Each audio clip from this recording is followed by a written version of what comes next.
আপনি কি জানেন টানা 30 দিন নামাজ পড়া ছেড়ে দিলে বা নামাজ থেকে দূরে থাকলে আপনার ব্রেন এবং শরীরের ভেতরে কি মারাত্মক নেতিবাচক পরিবর্তন ঘটে? চলুন দেখি। প্রথম দিন, নামাজ আপনার ব্রেনের জন্য একটি ন্যাচারাল মেডিটেশন বা রিসেট বাটন হিসেবে কাজ করে।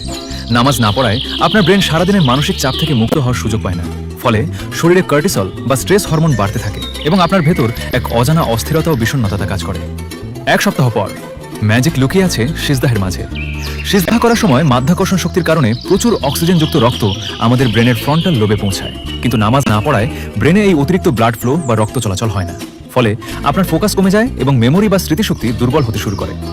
21 দিন পর নামাজের রুকু, সিজদাহা এবং ওঠা বসা হলো মেরুদণ্ড ও জয়েন্টের জন্য সেরা ন্যাচারাল এক্সারসাইজ।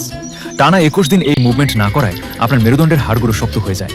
জয়েন্টের ফ্লুইড বা লুব্রিকেন্ট কমে যাওয়ায় আপনার ঘাড়, কোমর ও পিঠে ব্যথা বা ব্যাকপেন শুরু হয়।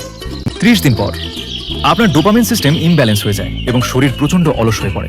ইমিউনিটি কমার পাশাপাশি ডিপ্রেশন জেঁকে বসে। তাই ব্রেন, শরীর এবং আত্মাকে সুস্থ ও শান্ত রাখতে আজই 5 ওয়াক্ত নামাজ শুরু করুন।